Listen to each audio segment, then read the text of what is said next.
Galit sa sakit, may number one SM radio station. Love Radio.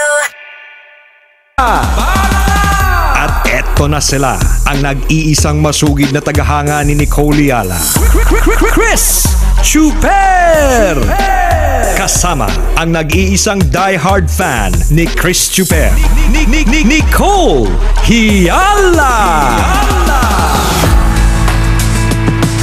Mula sa Mahiwagang Burnay, ang kwento.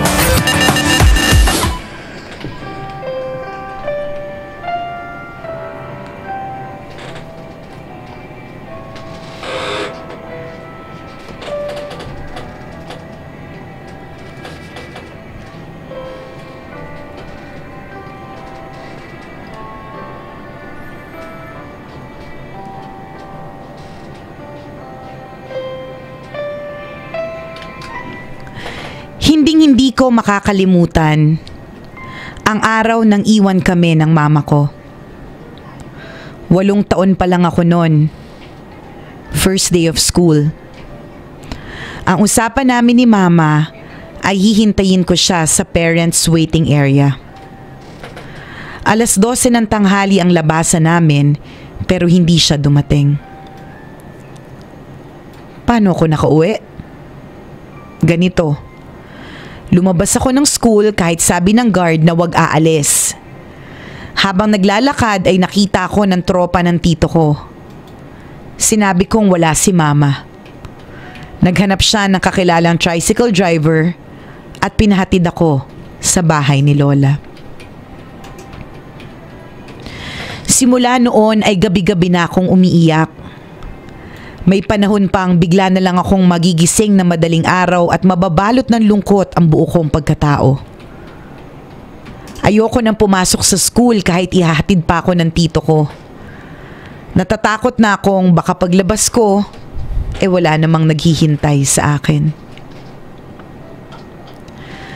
Nang makarating kay Papa ang masaklap na balita, agad siyang umuwi mula sa Saudi. Kinuha niya kaming dalawa ng ate ko at doon na pinaalagaan sa lola ko. 12 silang magkakapatid at si Papa ang panganay.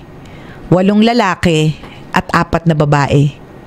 5 babae ang pumalit at gumawa ng tungkulin ng mama ko para sa amin. Pero parang may kulang pa rin. Pero ano magagawa ko?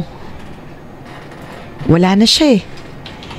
Iniwan na niya kami para bumuo ulit ng bagong pamilya. Ang tumatak sa isip ko, ayaw na niya sa amin. Kaya bumuo siya ulit ng ibang pamilya. Kaya kung ayaw niya na sa amin, edi ayaw ko na rin sa kanya. Yan ang lagi kong sinasabi sa sarili ko. Pinipilit kong hindi mainggit sa mga classmate ko tuwing family day, recognition day, graduation day at kung ano-ano pang day na inimbento ng school namin para ipamukha sa akin na broken family ako. 4th year high school ako noon. Malapit na ang graduation. Siyempre may pauso na naman ang school namin na tinatawag na convention kuno. 3 days before ang pausong convention, may pa-meeting pa ang principal namin sa lahat ng gagraduate. Overnight stay daw sa school ang drama. May white envelope pang pinapabigay sa magulang. Siyempre, hindi ko binigay ang envelope sa lola ko kasi iniisip ko, baka isumbong lang nila ang mga kalokohan ko. Dumating ang araw ng imbentong convention. May nagtalk na pastor na dating adik, isang teacher namin na dating pasaway, at isang mahirap na biglang yumaman. Lahat sila, iisa lang ang intensyon. Ang paiyakin kami. Di ba ganun naman mag-retreat? We can so relate. Oo, correct. Relate tayong lahat dyan. Lahat sila, iisa lang naman ang intensyon. Ang paiyakin kami.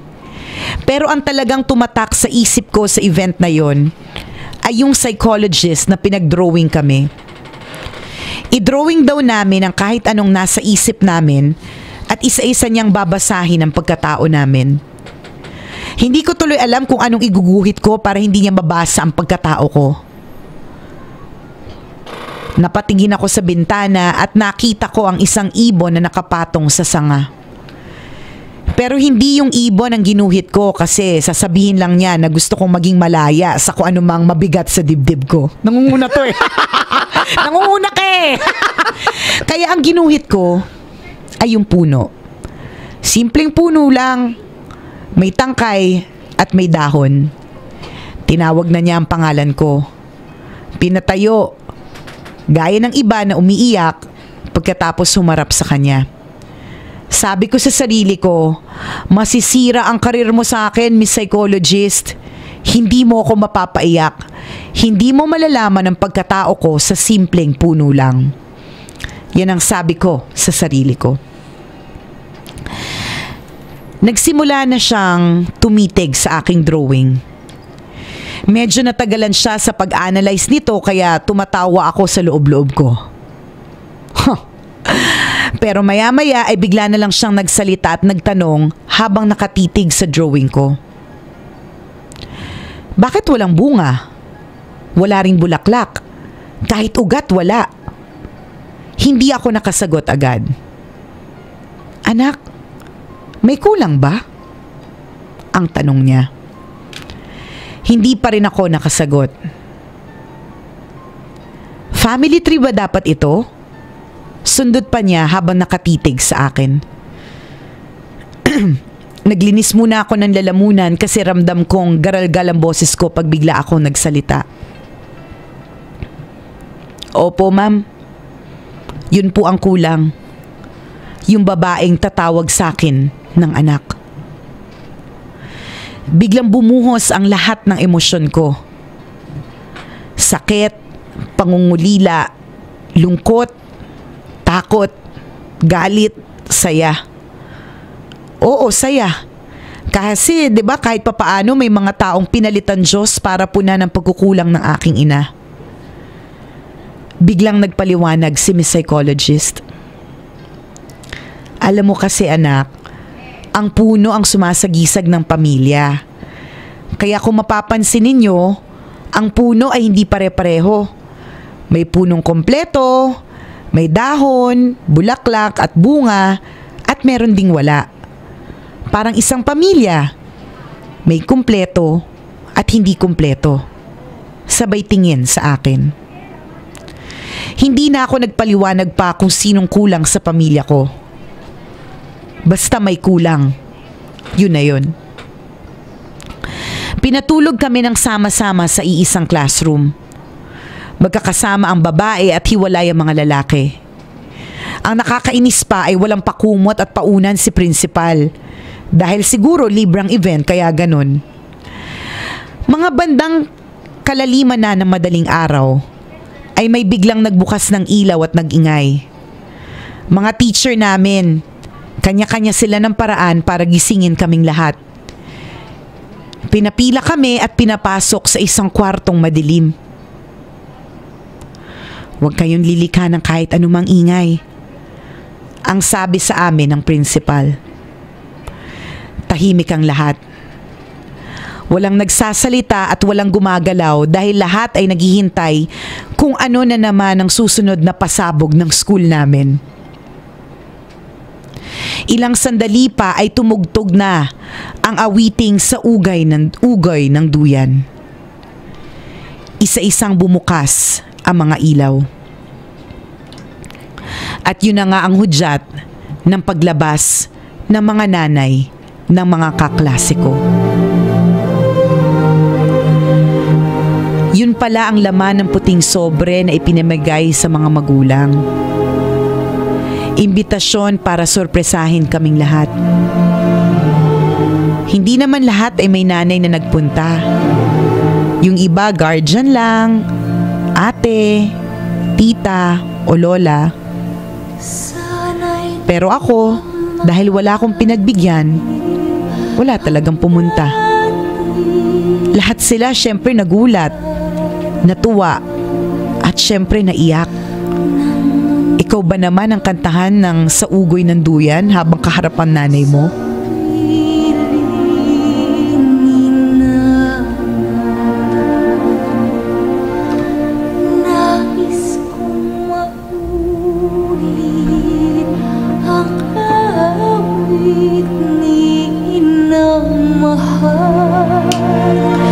Natulala ako at parang wala na akong ibang nakikita, kundi ang mga classmate ko lang habang tumatakbo sila papunta sa kanilang mga nanay. Ba yan? Pa page 4 na ako. Ngayon pa ako umiyak. Nakakaloka. Nagtatawa na naman ako. Pag nanay Keme talaga nakakaiyak. Inis. Natulala ako at parang wala na akong ibang nakikita, kundi ang mga classmate ko lang habang tumatakbo sila papunta sa kanilang mga nanay. Ang bawat nanay ay may dalang unan at kumot. Yun pala ang dahilan kung bakit kami hinayaang matulog ng walang unan at kumot.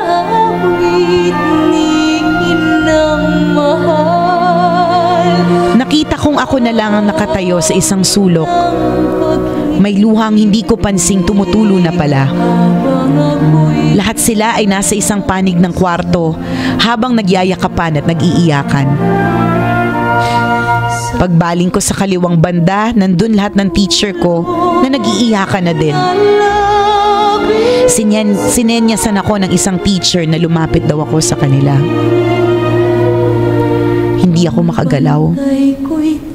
Hindi ko na alam kung paano ihahakbang ang mga paa ko.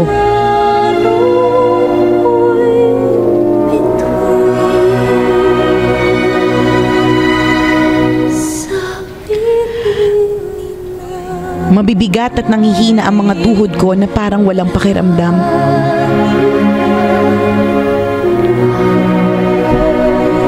Nang mapansin nilang hindi ako gumagalaw, 3 teacher ko ang lumapit sa akin kasama ng psychologist. Niyakap nila akong lahat. Nang matapos ang drama na yon ay pinabalik na kami sa pagtulog. Doon ay maayos na silang nakatulog dahil sa dalang unan at kumot ng mga magulang nila.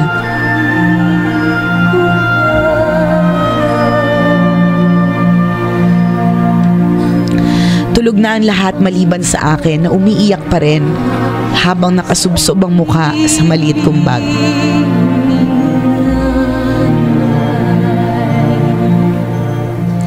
Maya-maya ay bumukas ang pinto. Dali-dali kong pinahiran ng luha ko. Umungad sa akin si may psychologist. Bit-bit niya ang isang unan at kumot. Ayaw ko sanang tanggapin pero pinilit niyang kunin ko. Sabay sabing mas kailangan ko daw yun. Bago siya umalis, inawakan niya ako sa noo at hinimas ang buhok ko ng 3 beses. Sa pamamagitan noon ay nakaramdam ako ng pagkalinga kahit sa sandaling oras lamang.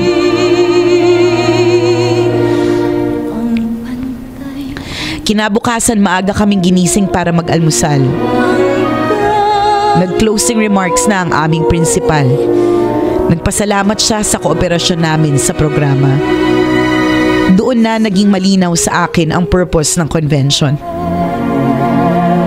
Pag-uwi ko ng bahay ay may umpukan ng mga tsuhin at tiyahin ko kasama si Lola. Biglang napasok ang usapan tungkol kay Mama. Lahat sila may opinyon. Hindi daw talaga para sa isa't isa sina Mama at Papa. Mabait naman daw si Mama. Magaling daw magluto at malinis sa bahay. May mga kwento pa silang masasaya at sabay-sabay silang tatawa. Biglang baling naman ang lola ko sa akin, sabay sabing, pag nagkatrabaho ka daw at humingi ng tulong ang mama mo, wag na wag mo siyang hihindian. Sinimulan ko ng tanggapin ang naging kapalaran ng pamilya namin. Hindi ko man kapiling ang sarili kong ina. Nagpapasalamat pa rin ako sa mga taong humalili sa kanya at nagsilbing kumot at unan ko sa gitna ng pangungulila. Ang kwentong ito ay pinadala sa atin ni Mark Lester, isang tambalanista. Yung background music, yan yung tinugtog sa retreat namin eh. Imaginein mo na ang nanay mo ay namatay. Yun talagang purpose purpose ng mga convention, sa mga retreat na yan, para iyakin ka talaga eh. Pero kasi partner, I think it's the general feels of retreats kaya nakakaiyak siya. Pero kasi meron talagang pinupukaw sa'yo ang isang retreat. Oo Diba? naman. Na may purpose talaga yun eh. Hindi, of course, medyo parte ng hindi intensyon na paiyakin ka. Pero dahil merong mga binubuhay na mga hidden parang kalungkutan sa puso mo na kaya nabubuhay. Kaya biglang naiiyak, 'di ba? Correct. Hindi siguro wag nating isipin na na literally pagpapaiyak sa atin kaya pinapaten tayo ng retreat. Totoo 'yun. May binubuhay sa atin na parang ano bang term doon? Ina-awaken, parang gano'n. Parang gano'n. May ginigising. May ginigising sa mga natutulog natin, sa pusong bato natin. Correct. Gano'n. Diba? Yung mga, kunyari, nagpe-pretend ka na okay ka lang sa school. Diba? Pagka-retreat, hindi mo maloloko yung psychologist o yung facilitator. Hindi mo siya maloloko kasi he or she, they've been doing that for so many years already. So, ibig sabihin yan, kabisyo, alam nila yung ginagawa nila. Alam nila kung saan ka nila kakantiin. Alam nila kung aling parte mo yung nagsisinungaling, yung gano'n. And true enough, pagkatapos talaga ng retreat na yon, iba din yung feeling eh. Tama. Parang ang gaan-gaan na. Feeling mo parang may napagsumbungan ka. Feeling mo yung mga hinaing mo sa buhay, yung mga ilang katanungan mo sa buhay na hindi masagot.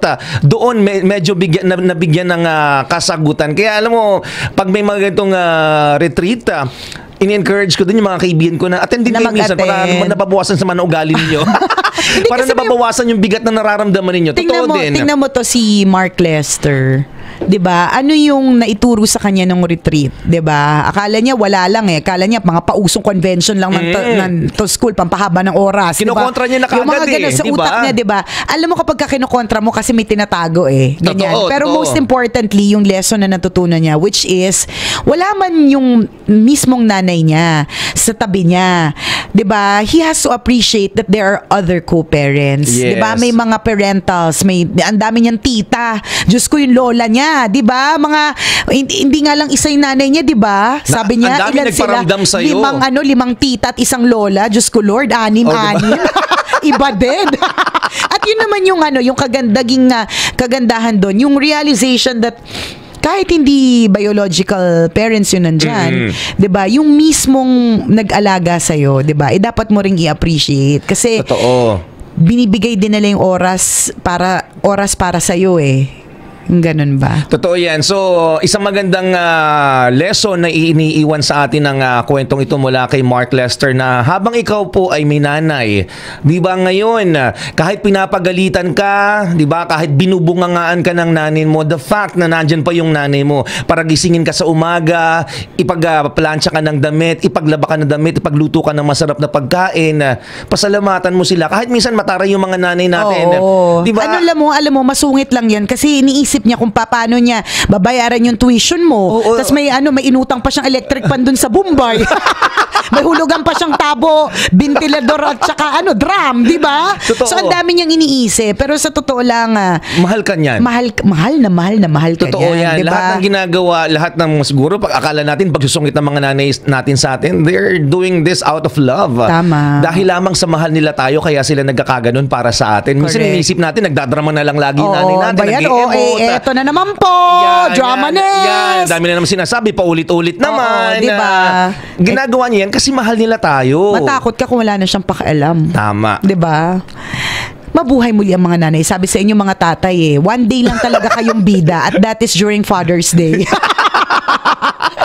Ang March po mga kabisyo, International Women's Month. Pero sa totoo lang, every month of the year, kabisyo, hindi lang March, is always Women's Month, 'di ba? So tama si Chuper, paulit-ulit namin sasabihin hangga't meron ka pang nanay, i-appreciate mo. Give her the time that she needs, the pagkalinga, yung kung nagtatrabaho ka na, bigyan mo ng oras at bigyan mo ng pera. Tama. Huwag tayong Nakalaking plastic. kaligayahan ng mga nanay Correct. natin. Abutan mo ng pera. Oo, Naku. Di ba? Ano ba naman, alam mo yun, syempre mahalaga yung perang ibinigay mo. Pero yung gesture, na alam mo na parang, Naalala mo siya? Pwede naman kasing ibili mo to ng isang bagay para sa sarili mo, pero binigay mo pa rin sa magulang mo. Yung ganun ba? Is ano yan eh. Priceless para sa kanila yon. Correct ka. Gawin ang bawat araw na ibinibigay sa iyo para iparamdam mo sa nanay mo o kaya sa tatay mo na mahal mo sila. Tama. Di ba? Ay, napakaganda ng kwento ng ating mahiwagang Burnay. Thank you very much for the reminder, Mark Lester. At kung ikaw naman gusto mong mag-share ng iyong story, mali mo, kwento mo na ang susunod naming basahin. Yes. Email us, mahiwagangburnaystory@gmail.com. Kahit anong kwento po yan, ganyan, nakakaiyak, para sa nanay, para sa jowa, para sa lola, para sa kaibigan mo, pwedeng nakakakilig, pwedeng feel good lamang. Kahit anong storya po yan, isend nyo sa amin. Mali mo, kwento mo na ang pag-uusapan natin sa mga susunod na araw. Tama, isang malaking check ng pink na ballpen. Speaking of nanay ko, humingi na ng pera. Speaking of nanay ko, tumatawag na. Ang cute ng mga nanay natin. We love you, our mothers. Maraming salamat for the love. Ay. Batiin ko lang, partner, nakatutok Sige, sa go. atin ang mga kaibigan natin galing pa ng Lukban, Quezon, na Uy. mga galing pa ng Barangay 8. Yan, Sangguniang Barangay 8, Kagawad Delphine, Kagawad Trets, Treasurer Tina, Secretary Danica MM, ang ganun din ang mga taga-Barangay Ayuti, si Secretary Alona, Treasurer Estela Senyo, Barangay Kagawad nila. Good morning po sa inyong lahat. At ang mga galing ng Barangay Piis at Barangay Malupak. Ingat po kayo sa inyong pagbiyahe. Ingat Thank po. you. Muli ako po si Nicole Yala. At ako naman si Cambio King Chris Chuper. Na nagpapaalala, walang matatag na relasyon sa malanding may determinasyon. Yun! Always your number one SM radio station. Love Radio.